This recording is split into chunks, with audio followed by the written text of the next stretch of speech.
You know what I love the most about the women who are part of the Ask Basia video podcast? They are not threatened by other women doing great things. This is a place where queens pull up from around the world to discuss issues affecting all women. These women are brilliant. They wear several hats and a crown.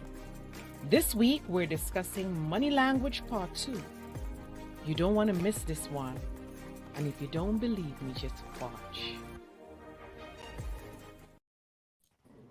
Hey guys, it's your girl Basia, and welcome to the Ask Basia video podcast. And then you see these queens, you know what time it is. It's Tuesday, and we're discussing your money language part 2. You know, everybody has a money language, and it's just that some of us don't know that language. So today I'm joined by some leading ladies from across the globe, and they're going to share their experiences with money and how their childhood experience specifically has shaped their financial perspective. So I'd like to welcome back from the Garden State my girl, my sister and Dr. Sadal Ross is in the building. Trinidadian American Dr. Ross is an anesthesiologist and pain specialist. She's triple board certified and currently practices palliative medicine in New Jersey. She's also a classically trained vocalist who uses music to care for patients living with life-threatening illnesses. Dr. Ross's podcast, Prescription in Sound, is dedicated to promoting awareness of the healing potential of music and is available on Apple Podcasts and Spotify. Welcome back, Dr. Ross. It's been a minute since we've seen you. Yes, it has. Thank you. I'm also saying welcome back to my Canadian sister who's based right here in Atlanta, Mrs. Alana Avis. She was raised in Montreal, Quebec, to Trinidadian and Tobagonian parents. She's a cybersecurity risk executive, entrepreneur, and fitness enthusiast who loves a good, effortless fashion moment. She's currently building an e-commerce brand rooted in wellness. Welcome back, Queen. I missed you. And for the first but not the last time, we're going back to New Jersey and welcoming our queen. Well, we're going to New Jersey a couple times. I gotta tell you, this podcast, I probably like that state a lot. Our queen, Mrs. Niddy Patel, is in the building. Niddy Patel is a director at BlackRock, the largest asset manager in the world. Wow. She works within the leveraged finance platform. She has a CPA and is a trader and portfolio manager.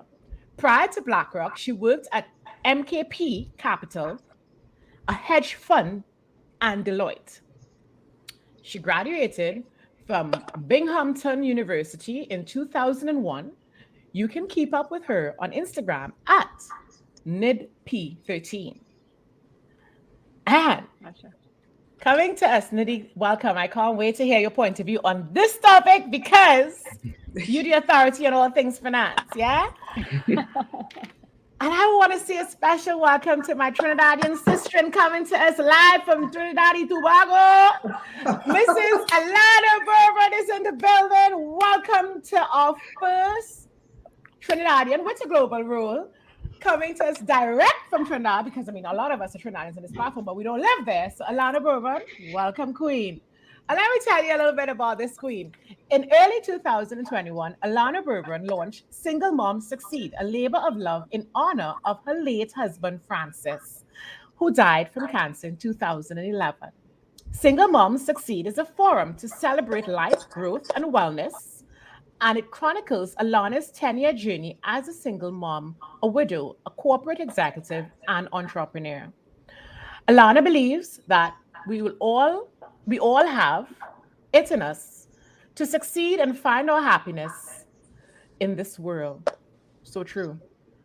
Through Single Moms Succeed, she engages a community of women and builds a safe forum for support, empowerment, and sharing.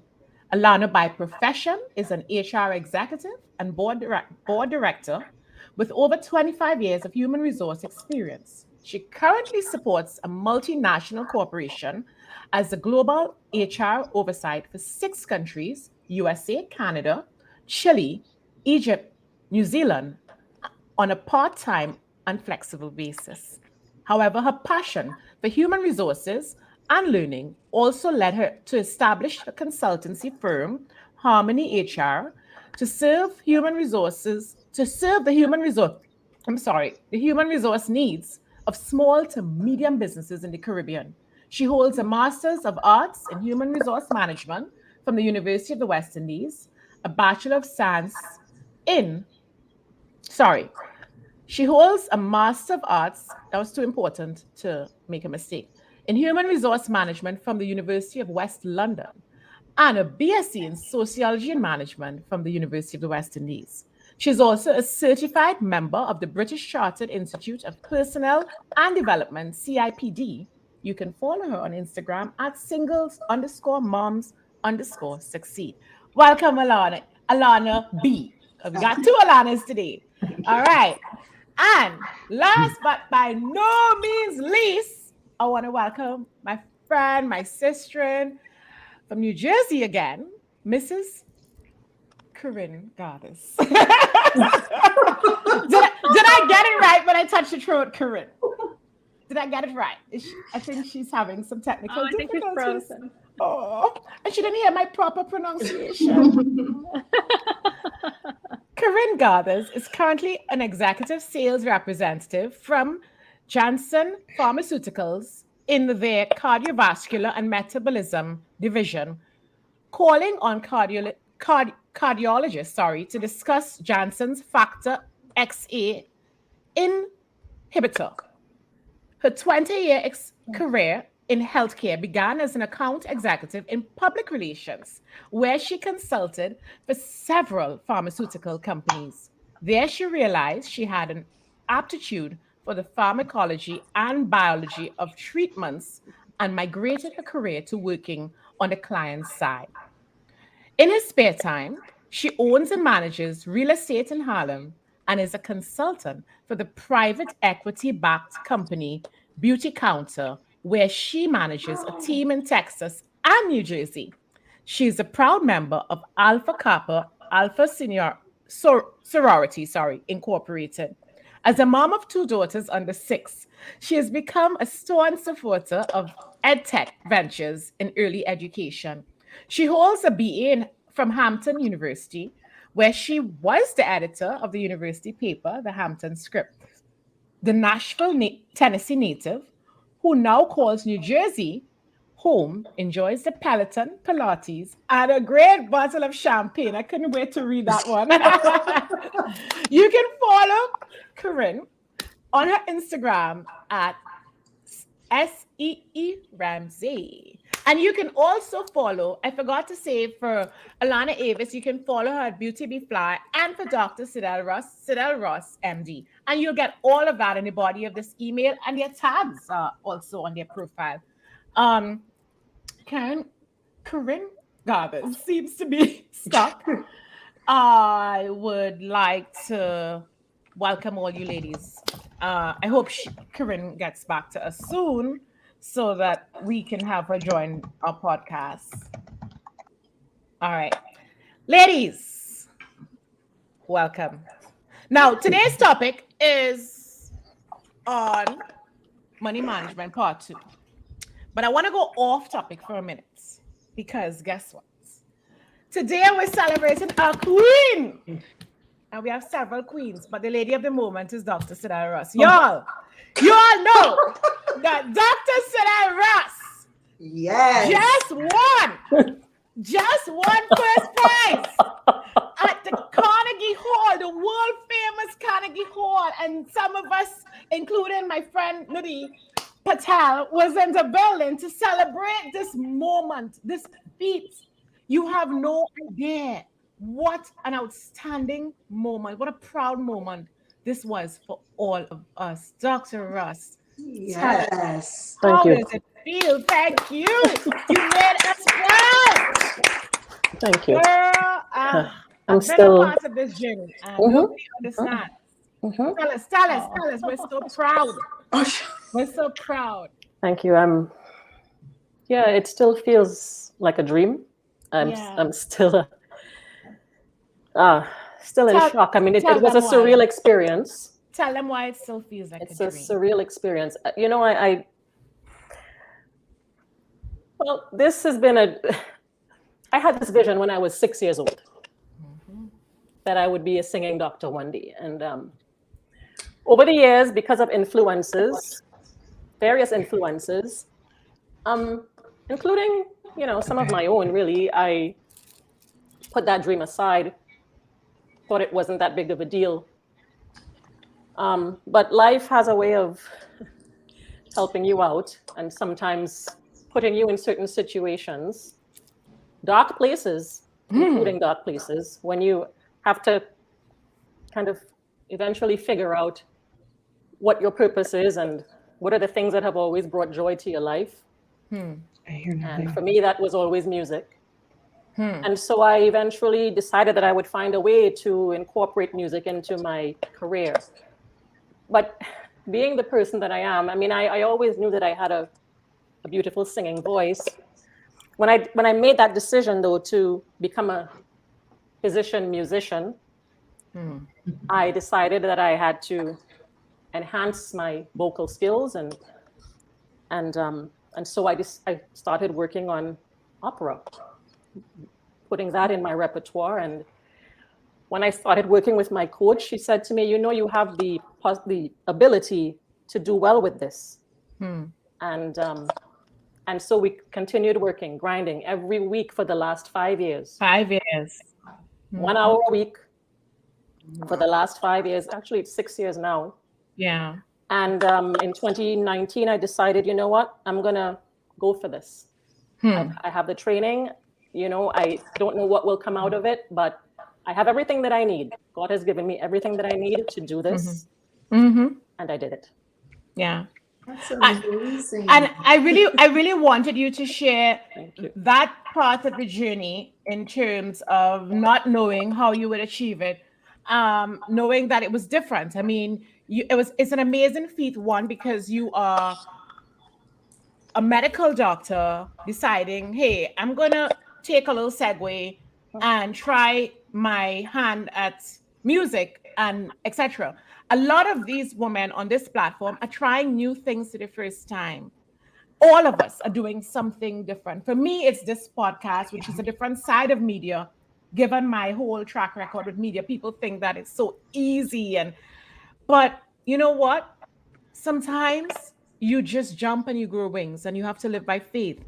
And what you've done is an inspiration to me, and I want it to be an inspiration to other women to know that it's not overnight success. We're all working on different things, right? Both Alanas, yeah? Niddy, Corinne, are you hearing me now? All of us. We're all working on different things. And I just wanted to just give you that moment to share, because I know how difficult it was for you to feel the discomfort of not going along with the norm and what was expected. Like, you went to medical school, why do you want to do this? And this is what this platform is about: giving women a safe place to be themselves, and to first encourage each other to know that today is Dr. Ross's day, but everybody gets their day once they stick to it. And once they believe in their dream, we're here to hold each other's hand and to celebrate each other. How about that? Love it. Amen. Okay. Thank you. Thank you. Amen. I realized that Corinne Goddess is having some difficulties, and that pains me because she's been such a supporter of this platform. Not sure what's happening, but we'll be happy to have her as soon as she's able to sort out her difficulties. And we will just start. Today we're discussing money language. And are you okay, Corinne? Are you hearing us? I know it keeps kicking me out. I think I'm back now. You are back. Everybody's hearing Corinne, and asked them. I said your name's so nice. Like, yes. And a lot. Yes, and a lot. Are you okay now? Are you with us now? Everyone's frozen. Oh. We're seeing you. Are you on your computer? Yeah. All right, ladies. Let's go. Let's go. Let's go. Money language part 1. I'm going to start this week a little different from what I did last week, right?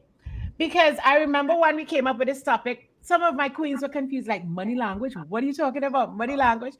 Any of you know your money language? And if you do, can you tell me in one word what your money language is? And I'm starting with my newbies. Alana Bourbon, I'm starting with you. What's your money language, queen? In one word, I would say flow. Flo? Flow. Nice. I've never heard that one. I love it. I love it. Let's go to our financial expert, Niddy Patel. What's your money language? One word. Being smart. That's 2 words, Niddy. Smart. And that's in order. That's in order. What about you, Alana Avis? Growth. Nice. Dr. Sidal Ross, what's your money language, queen? Abundance. I like. Corinne Gathers, what's your money language? Can you tell us your money language if you're hearing us? Oh. No. Okay. I like all those Okay, words. I can't hear. Oh, I kind of hear. I don't know. Yes. We're seeing you. Corinne, what's your money Oh, you language? are? Give us Okay. one word to describe your money language. One word. Quick, before you cut off, forget. Because we're not giving up on you. Oh, I know, right? Oh, that's so sweet. No. My money language, I feel secure. I'll say it's secure. Interesting. Okay. So, did anyone talk to any of you all? And I'll start with Corinne since she's with us right now. Did anybody talk to you, Corinne, growing up about your money language? No, they didn't. When I was looking, I was like, no one. Growing up, we didn't talk about money. My parents didn't talk about money. I knew that, they felt like they had to work hard to get things, but it was never something that they actually like told us. So yeah, and I do think that it's something like moving forward that I feel we kind of missed the boat on in talking about like in educating our children and about money, because you go from making, an allowance to, actually making money, and you have no idea what to do with it. Yeah. So nobody talked about money. Grow. Yeah. So Niddy, outside of being a financial expert and working in the financial industry, we're talking about you, the person, the way you were brought up. Did anyone talk to you about money? No, similar to Corinne, I also did not have that experience growing up in a minority family. My parents never spoke about money with the children. And it was my brother, myself, and my sister, and we never talked about money.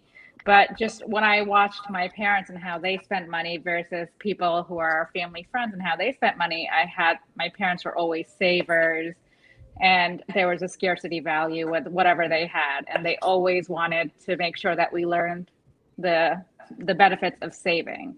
So I think with their experiences, I was able to understand as I got older, but I would never say that there was an explicit conversation that I had with my parents about money. Okay. How about you, Alana Bourbon? Yeah, for me, same. No mention of money at all growing up. Actually, it was almost impolite to speak about money. Yeah. I was like, oh no, we don't speak about that. It wasn't said, but you kind of got that feeling. Yeah. So no, but I mean, I too saw how my parents worked hard and saved or tried to save, but no discussion with us at all as kids. So you kind of go out in the world and you're like, oh, okay, what do I do now? Yeah. Then you learn. What about you, Alana Ibis? Yes. Yeah, I mean, my parents talked about, this is very strange. I know we're from the islands, but they talked about money a lot in terms of educating my sister and I in terms of, dollars and cents. And I mean, what brought us to open a bank account from a very young age, like in elementary school, I had one of those little books that you get stamps. Yes. But that might also be because they came from Trinidad to Montreal and they're working towards, creating this new life. So, they taught us along the way since they were in that part of the journey as well. Okay. So I'm not sure if you know what I mean? I think it was also circumstance, like where they were starting over or, kind of when they reached to Montreal. So I think some of us might have had the experience of our parents taking us to the bank, but still not talking to us about money. If you know what I mean. Because I remember, it was a good thing to have a bank account when we were a certain age. Would you agree with me, Alana Bourbon and Dr. Sidel Ross? But they still didn't talk to us about the money. No. Agreed. So I'm coming to you now, Dr. Sidel Ross. Did your parents talk to you about money in a positive light, in any kind of way, while you were growing up? They talked a lot about it, but negatively. To be perfectly honest, and in a way that created a lot of anxiety for me. Yes. So is that a common thread among us? Because it's always a beautiful thing for me every week to just see all my queens show up, whether it's from the Caribbean, Sweden, India, and then we still have this central thread that runs in the fabric of all of us. Would you all say that your parenting had something to do with the fear or anxiety around money? And there was a scarcity undertone? Yes. Would you all say that? Yeah. Yes. Isn't that sad? Undertone, yeah. Yeah. Isn't that sad?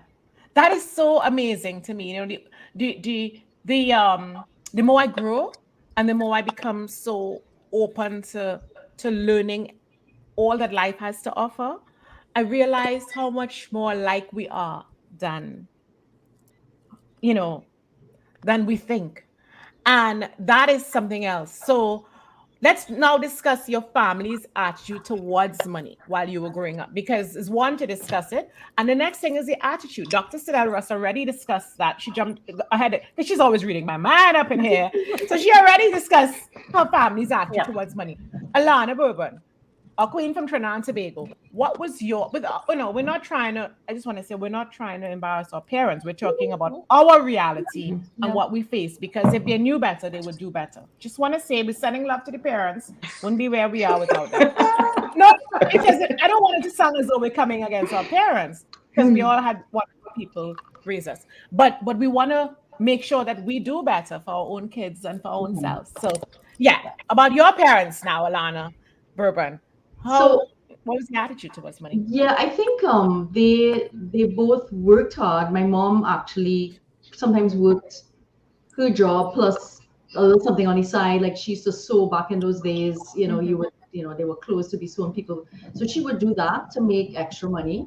We never felt, while there wasn't a lot, we were comfortable. And I think they kind of kept it at a level of not to let the kids know, but I knew things were hard sometimes. Yeah. We kind of sense it, but we never felt like we didn't have. That's right. And we must credit our parents for that. As I said, this is a discussion for us to get rid of our own anxieties and to retrain our mindset if it hasn't been retrained already, because they thought they were doing the best by making sure that they provided without us having to worry. So nothing is wrong with what they did, but this is now a different approach that we would like to take. Agreed, Niddy Patel, I see you nodding, and I would like you to take it from there. Yeah. So in terms of you, what was the attitude? What was their attitude towards? How would you define it? Yeah. I think my parents, like I said, have always talked about saving money, because they both came from India, where they're one of 5 and one of 4, and they didn't have that much money growing up.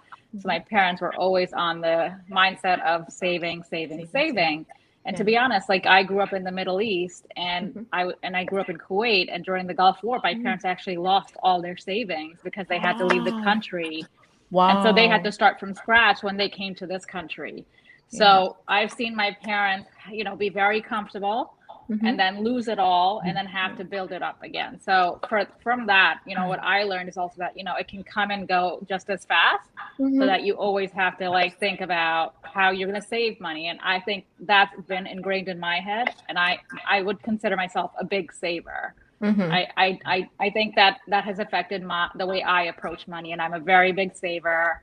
My friends, as much as I'm in finance and I make very good money, they would say I'm more frugal than most of them, even though I probably can afford everything, you know, but I just choose not to, because in my head, I'm like, oh my God, it could go anytime. So even my husband makes fun of me. He's like, you know, you work, you're fine. And I was like, I know, but in my head, that scarred me for life, to be honest. Yeah. And I'm so glad that the person who has the academic designation, and I should say the career designation of and certification of being the financial experts in our panel could make this vulnerable declaration on this platform. You know, because the way you said you would define your money language is smart. Yeah. And before I go on to Corinne, I want to point something out, because it was in recent years I recognized that saving is not necessarily a positive quality if it's coming from a place of scarcity and fear. You know, because sometimes you can hold on to that money so tight that you can lose it because of the fear that you're drawing to yourself. A few years ago, I stumbled upon the idea, along with Dr. Sidal Ross, and she can attest to this, that prosperity and abundance will always be mine. And when I started walking that road, everything changed. It was as though my bank account, my home, everything became a magnet for money. And because I didn't see money as something that was only in the bank, like paper and coins, I saw it as provisions. But we talk more about that. I want to go to Corinne Gathers, and I want to know what was her family's attitude towards money. You know, I think my family's attitude was that we had everything that we needed, and we had some of the things that we wanted. So I could see that maybe some people maybe had a little bit more or a little bit less, but we always had what we needed.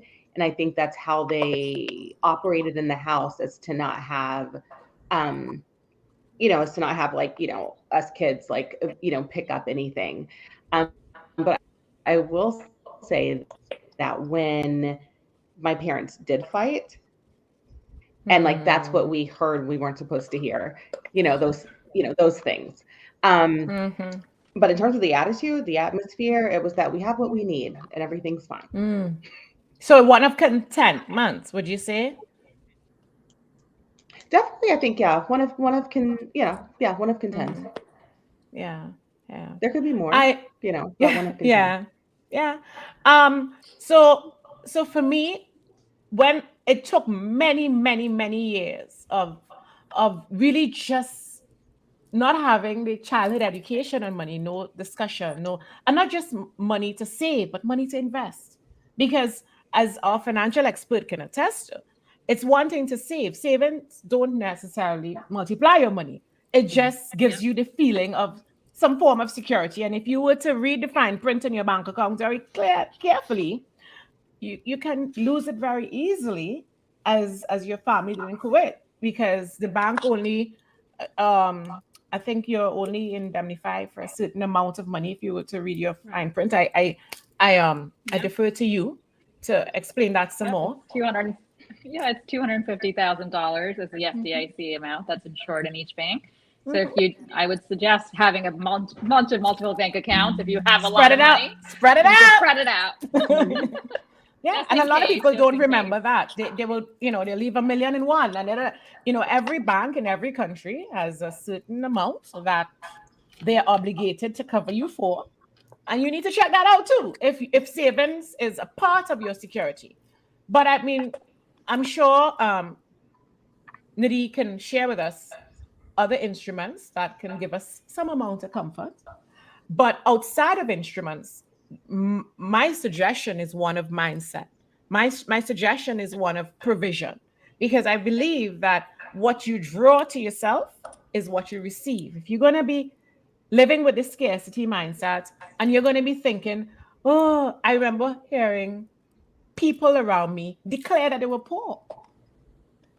It was a done deal. They're poor. And honestly, when I think back about some of these people who were saying that, they didn't even have a mortgage. They owned the house they lived in, but they declared that they were poor. So a lot of what we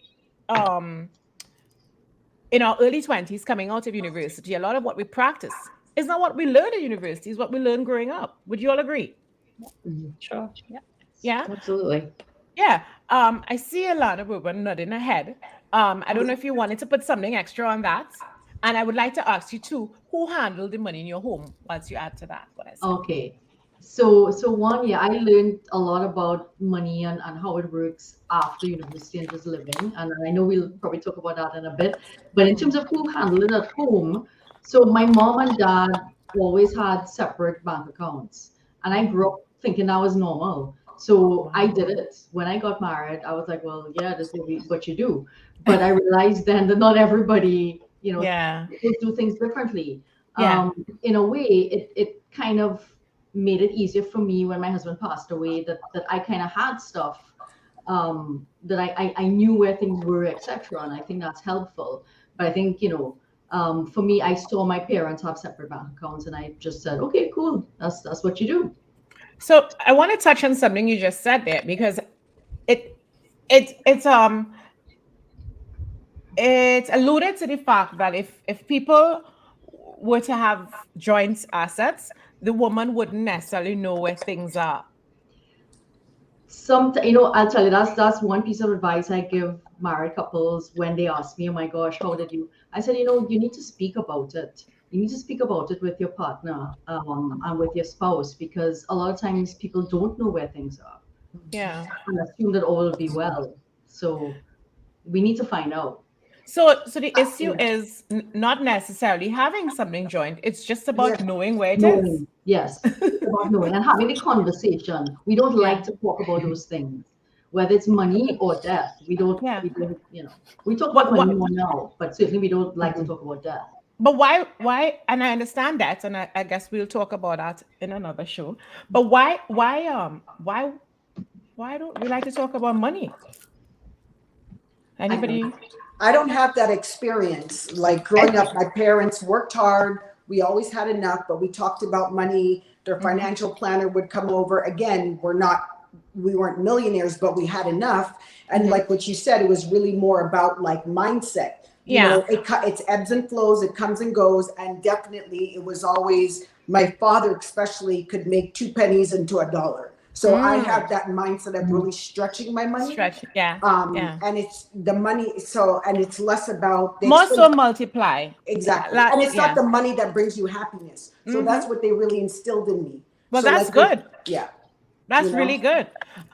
But in terms of that mindset, like how do we get rid of the mindset, the scarcity mindset that was ingrained in us? Because we're all referring to our upbringing and what our parents did or did not do.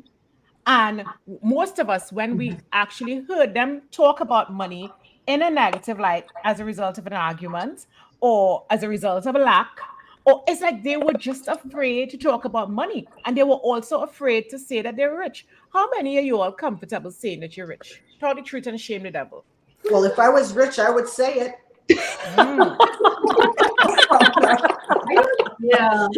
I don't think I'm rich. I think it depends. I think it depends on your definition. Sure. I think, every person has a number in their head. Every person has a number in their head that they are like, okay, at this point, I would be very comfortable.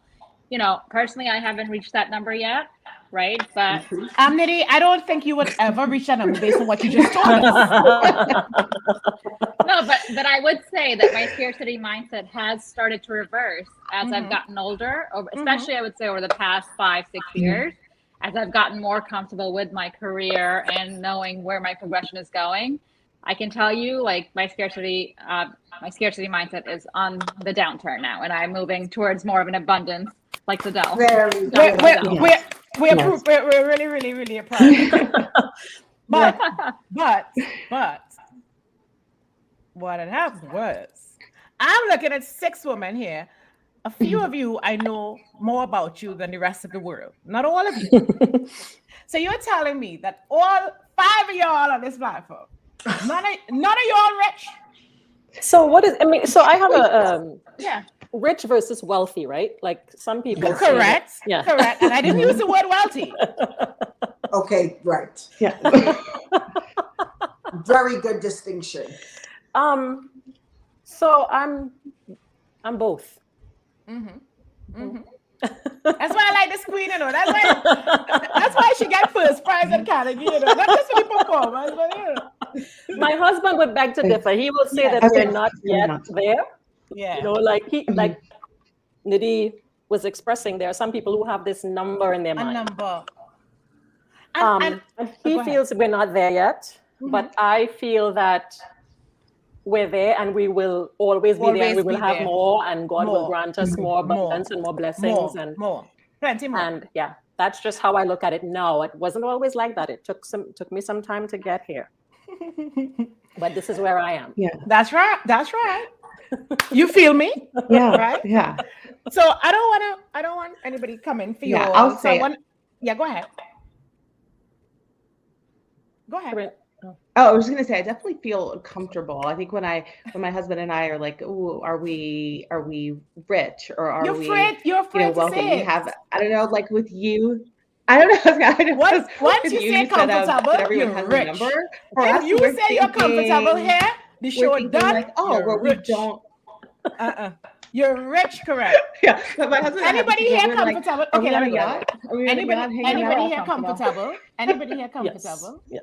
Yeah. I use that. That's my word. When people, I'm comfortable. That was the word my mom used. My mom used that word. We're comfortable. When I talk about flow, that's what I mean. It there's a nice flow. It's a nice flow. You feel good. Yeah. Well. I don't know what to say because boy, if you all are not richly comfortable, I don't know what poverty looks like. You know, because you're either rich or you're poor, you know. You're either rich or you're poor. You know? And the thing is, how you know you're rich is rich people can go broke rather. So if you're not broke, you're rich. But are you wealthy? Do you have generational wealth? Maybe that's the number you're working on. But if you're not broke, you're rich. Full stop. If you know that, if you lose your job tomorrow, but you'll manage, you'll be okay, you'll eat, you'll still be in the same house, you're not broke. Because broke is living out of your car. Ask people who are broke, they'll tell you. Any of you ever live out of your car? No, ma'am. No. All right. Any of you have gone to bed hungry in the past 5 years without knowing how to eat? No, ma'am. No, ma'am. No, ma'am. As my Bajan graduates say, again. 100%, right? All right. Any of you did not take a vacation because of COVID pandemic? Other than that, you'd have been gone? All right, girl, tell you, the party done. Okay. Jesus, I just want to apologize on behalf of these grateful rich women. Because of the scarcity mindset, I don't think that outside of this discussion, there would be a day when most of you would be comfortable saying you're rich. And that's because of your upbringing. I'm telling you. Right? If I came to all your homes, went through your clothing, your this and that, and said, let's call a sale. Somebody house getting paid off. Somebody else. Right? And the thing about women who are accustomed to success and excellence and all, because we grew up on a grade, and the grade is always A. It's always A. We're always looking for that point. We just never know when we make it. I mean, who tells you that you made it? Who will determine, hey, like Alana B, Alana A, you made it, you know, girl, you made it. You know, when I had to realize I made it, I had to think back to what I wanted to become 20 years ago. 20 years ago. And I know some of you queens on this podcast knew me 20 years ago. And we had some dreams up in here. Yep. Mission accomplished for all of us. Some things didn't go according to plan. We might have lost a spouse. We might have this. We might not have achieved the dream of being at Carnegie the time we wanted, but destiny denied is not destiny delayed. You know, we've been able to go to all these fascinating countries in the world on vacation. If Carnival is tomorrow, we're there. Like, who is broke in here? Okay, I'm going to reverse the question. Any of y'all broke? No. Well, no, not broke. No. So I need to I need to No. stop saying that. I say that all the time. Like when Don't. somebody says you want to do X, I'm like, oh no, I'm broke. I can't. No, you just attracted brokenness. No, just say right now, I choose not to do that. There are other things I would rather do with my money. Oh my gosh. Like I am not the human version of a financial expert. I am the spiritual version of one. And I'm here to tell you that the day you decide that money will be yours, your life is going to be amazing and it's all going to keep coming to you. That's the day it happens. It really does. And the scarcity mindset has to leave because that's what's holding us back from abundant living. And nothing is wrong with you, even if you don't want to tell the rest of them watching this podcast, go in the mirror and say, I'm rich.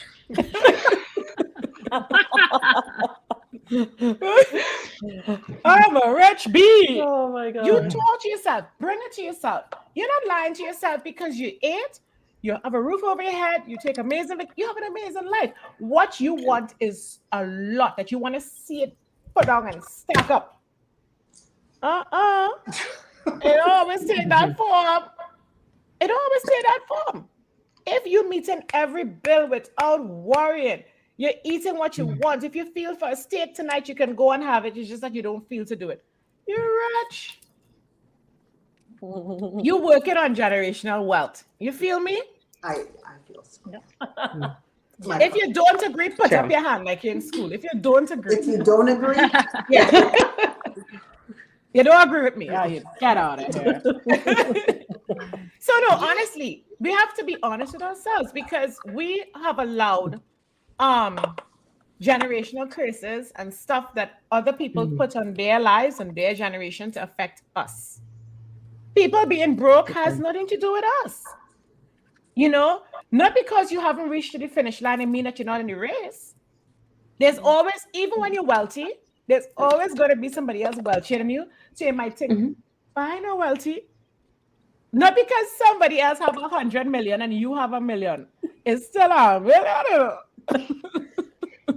Agreed. Even if it's not in cash and it's in assets, it's still 1 million. And you have to recognize it for what it is because 20 years ago you didn't have it. Agreed. You've been ungrateful now. Yeah. I also want to say this, if I may. Go ahead. You know, you talk about the spiritual aspect of this, right? That's where I'm coming from. And there's a real, I would say, coming from a very Christian background, I think that we're falsely led to believe that God doesn't want us to be wealthy. I've heard people say it. You always reading minds, Dr. Russ. God doesn't want us to be wealthy. You know, and at one time my husband would say this, God doesn't want me to have $1 million. What? And I heard him say this. Oh my. You know, because you would hear growing up, people say things like, well, money is the root of all evil. Or the love of money is the root of all evil. And I'm here to say the love is not the root either. It's the greed. And, you know, they talk about the wise man and the rich young man in the gospel who refused to give away all his possessions to follow Jesus. You know, that these are the things that it's easier for a camel to enter through the eye of a needle than it is for a rich man to go to the kingdom of heaven. And these kinds, that's the kind of rhetoric that I remember hearing growing up. Yeah, not just in my own home, not just in my homes of agreed with friends you. And relatives. But let's also reference all the disciples that used to have feasts and all the lavish things they had. That was not the focus. Nobody talked about them. Yeah. So this is what interesting played a role in our conditioning, I believe. I wholeheartedly believe I that. agree with that. Anybody care to disagree with it? Alana? No, it's funny. I agree a little bit, like, because I do know like those parts of the Bible as well. But then growing up in my house, I think my parents or even in church, we did feel that, yes, I believe that God said that, you know, that he feels that I can have what he says I can have and be who he says I can be and do what he says I can do. and that includes having things. But to who much is given, much is required, right? So you still have to be charitable and that's right, and thoughtful and kind and all of that. But yeah, I think God wants us to be fruitful. He wants us to have. That's right. And last week, in last week's article for part 1 of this podcast, we reference Hebrew 11 verses 1. It says, it talks about faith is the thing not yet seen. I want you to think about when we were all leaving university with this big dream. There's certain things we wanted. Maybe it's a car. I see Alana Ruben laughing, smiling rather. Maybe it's that car or that house and that, you're all successful women because you're comfortable with the accolade of the word success, not necessarily with riches, right? But I know you can all empathize or understand the feeling of wanting to see yourself in a particular home or in a particular car, and then that day comes when it happens, and you think back to that came about as a result of a vision and the faith that you had that you would get that, right? How is it any different for money and the things that God will not hold anything from you that he feels that you deserve? He said, ask and you shall receive. That's what the Bible also said in response to what Dr. Russ said with other people who would talk about the needle eye. And listen, you have two kinds of people in this world, the ones who will interpret things negatively and the ones who will interpret things positively.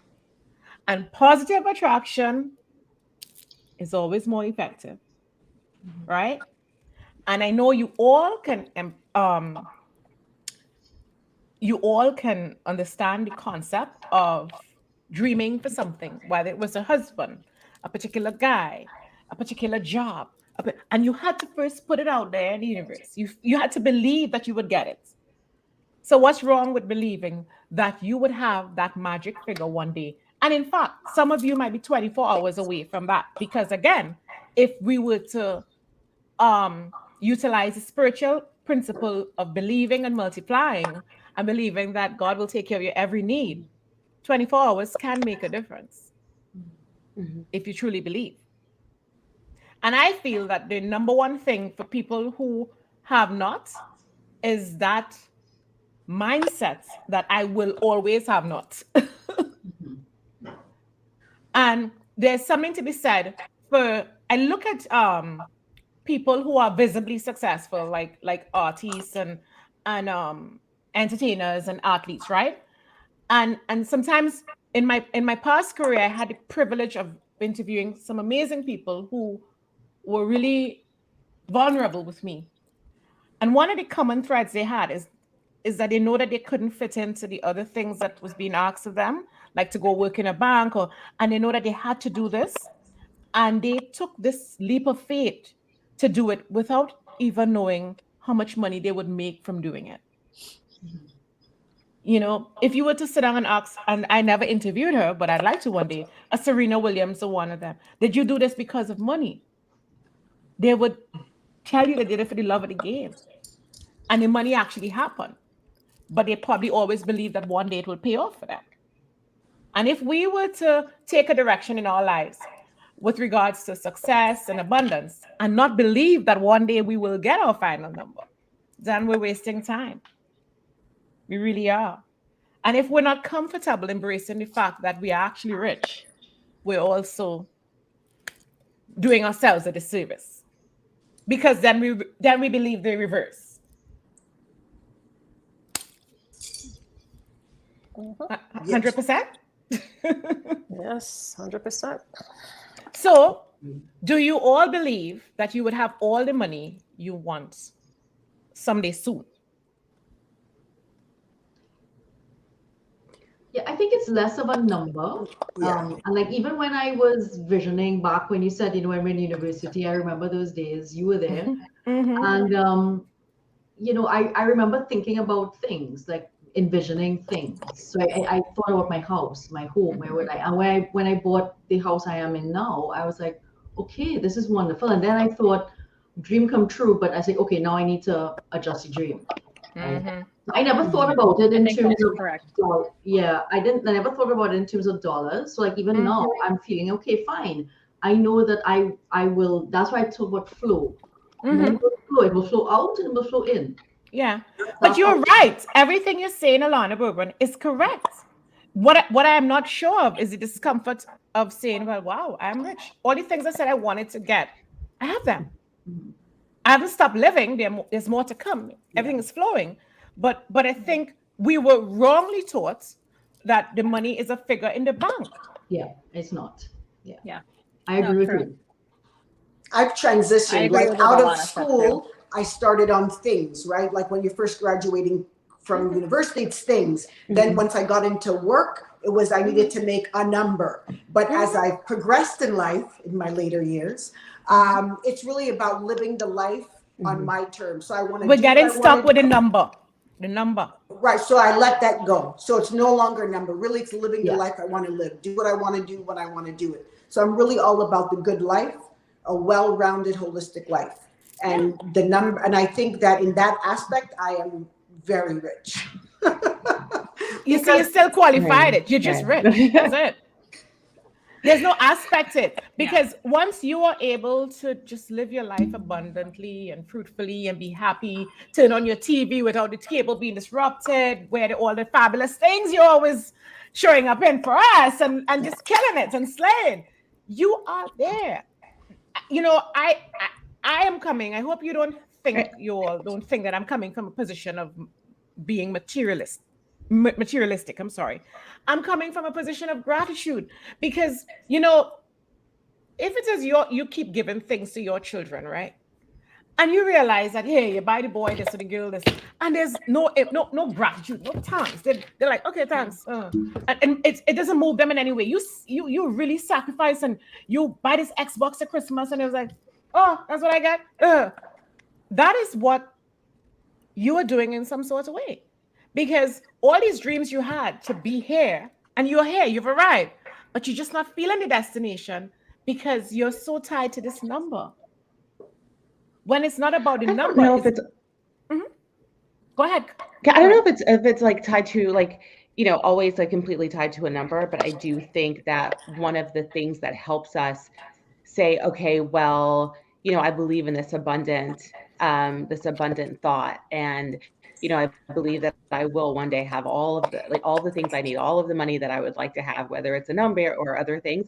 I think what supports that thought is the works behind it. I think it's a lot easier for me to have those thoughts that I have of, yes, I'll be able to, you know, have the next house or have the next car, or it's because of the investments and the savings and the tax. All of those things make you, I think, can help you get to that point. You know what I'm saying? Where you can say, oh, so yeah, I do believe that because you're speaking on behalf I see the work of yourself, right, Corinne? You're talking for you. It's not. I think yes, yeah, for me, yeah, for me.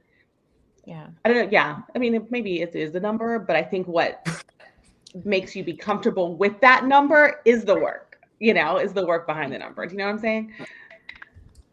No, I don't. No, I agree with Alana. No. So Corinne, as my freshman queen, I respectfully disagree. I don't know what you're saying. Like, okay. I'm not there anymore. I guess I can't. I'm one of those people. I'm extremely like logical, but I think what makes it easier for me to say or for me to think, oh, you know what, I do believe that I can have all of these things, or I can have this abundance, or there's more to come, is because of the work behind it. I'm saying the savings, so you're talking about human strength, and we're talking about provision. Yeah, like that. Just the logical, right. I'm talking about like a combination of both. We're talking about faith and relying on him because he is clearly. You ever had an experience where you look at certain parts of your life and you know that you had nothing to do with it? Yes, there are 5 people who can work just as hard on the same task, on the same goal, but then it just happens for the one that it was meant to be for. Yeah, because their name is on it. I understand that. You know, so I think when we let go of trying to control this number and try and live with the mindset of abundance, And I know that some of you all didn't think that I would come from this angle today. Not all, but some of you all. But this is in fact the truth, because none of us can take any of those things that are given to us when we exit this life. But not all of us get to enjoy so many of those things, because it just depends on how we see life and what we draw to us.